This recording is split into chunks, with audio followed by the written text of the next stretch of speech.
Hi, my name is Leo Shirakawa, and this is my finance website for CS50. The first feature is Register, which allows users to create an account. Here, I'll make an account using my own name. And now we have to enter two passwords that match, but let's say I accidentally enter passwords that are not the same, such as CS50 and CS5.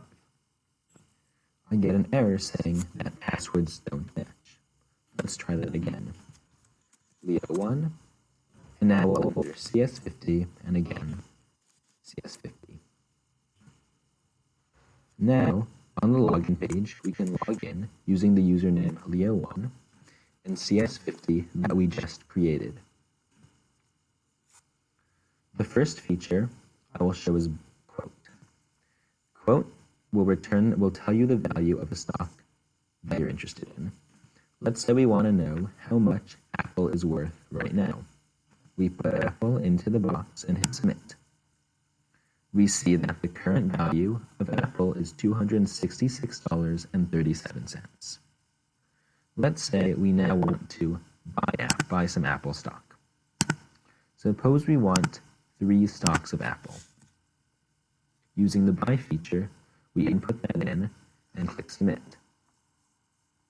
Now, if we go back to our index, we see that we now own 3 stocks of Apple. This is the current price of Apple stock, and this is the value of that holding.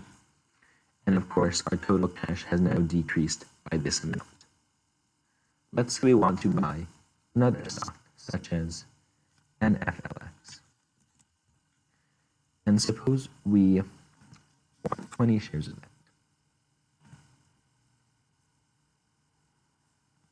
We go back to our index, and we see that we now own 20 shares of NFLX.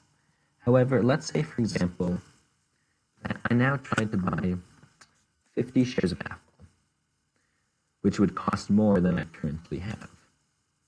We see that we get an error saying that we don't have enough money. Okay, now that we've purchased some stocks, now how do we sell them? Using the sell feature, we can sell the stocks that we currently own. We currently own 3 shares of Apple. So let's sell 2 of those shares.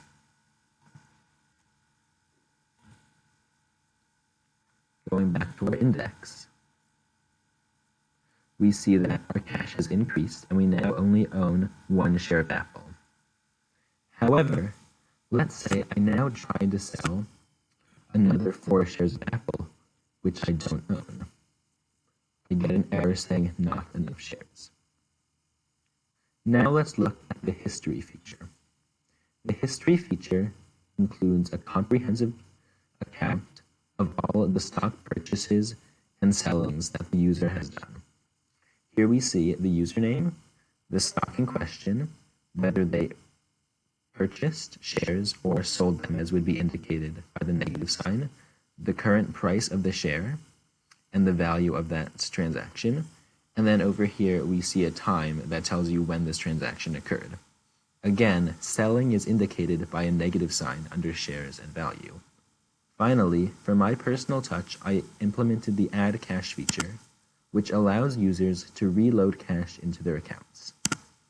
Going to index, we see that we currently have $3,400 or so. Let's say we wanted to add $1,000 to our account. Going back to index, we see that we now have around $4,400. And also our total holdings have increased by 1,000. This is my finance website. Thank you.